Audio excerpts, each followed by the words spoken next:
નમસ્કાર ખેડૂત મિત્રો।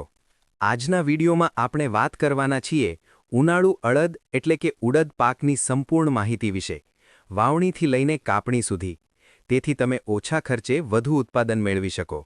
સૌપ્રથમ વાત કરીએ ઉનાળુ અડદ વાવણીના સમય વિશે।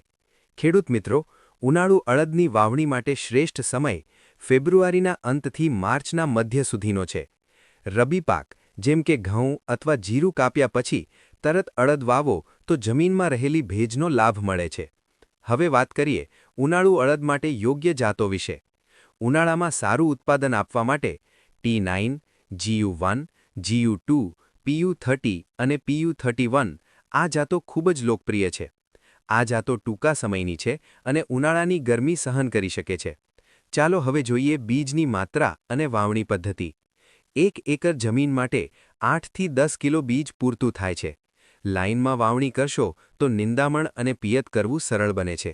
લાઇનથી લાઇન અંતર રાખો લગભગ 30 સેન્ટીમીટર અને છોડથી છોડનું અંતર 10 સેન્ટીમીટર રાખવું। હવે મહત્વની વાત, ખાતર વ્યવસ્થા।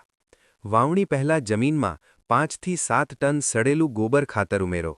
રાસાયણિક ખાતરમાં 1 એકર માટે 50 કિલો DAP આપવું પૂરતું છે। જો જમીન બહુ નબળી હોય તો થોડું નાઇટ્રોજન અને ફોસ્ફરસ વાવણી સમયે આપશો તો વિકાસ સારો થાય છે। હવે વાત કરીએ પિયત વ્યવસ્થા વિશે। ઉનાળુ અડદ માટે પાણી સૌથી મહત્વનું છે।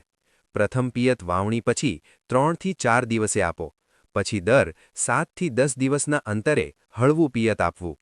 ખાસ ધ્યાન રાખજો મિત્રો, ફૂલ આવતા અને દાણા ભરાતા સમયે પાણીની અછત ન પડે, નહીંતર ઉત્પાદન ઘટી શકે છે। ચાલો હવે જોઈએ રોગ અને જીવાત નિયંત્રણ। ઉનાળુ અડદમાં સૌથી વધારે નુકસાન ચૂસિયા જીવાત જેમ કે સફેદ માખી અને મોલા કરે છે। આ જીવાત નિયંત્રણ માટે ઇમિડાક્લોપ્રિડ 0.3 મિલી પ્રતિ લિટર પાણીમાં છંટકાવ કરો। સફેદ માખીથી યેલો મોઝેક રોગ ફેલાય છે, એટલે શરૂઆતમાં જ જીવાત નિયંત્રણ ખૂબ જ જરૂરી છે। હવે પાકની અવધિ અને કાપણી વિશે। ઉનાળુ અડદનો પાક લગભગ 65 થી 75 દિવસમાં તૈયાર થાય છે। જ્યારે પાંદડા પીળા પડે અને ફળીઓ સુકાવા લાગે ત્યારે કાપણી કરો। મોડું કરશો તો દાણા ઝરવાની શક્યતા રહે છે, એટલે સમયસર કાપણી ખૂબ જરૂરી છે। હવે છેલ્લે વાત કરીએ ઉત્પાદન વિશે। જો યોગ્ય સંભાળ રાખશો તો 1 એકર જમીનમાંથી 6 થી 8 ક્વિન્ટલ અડદનું ઉત્પાદન સહેલાઈથી મળી શકે છે।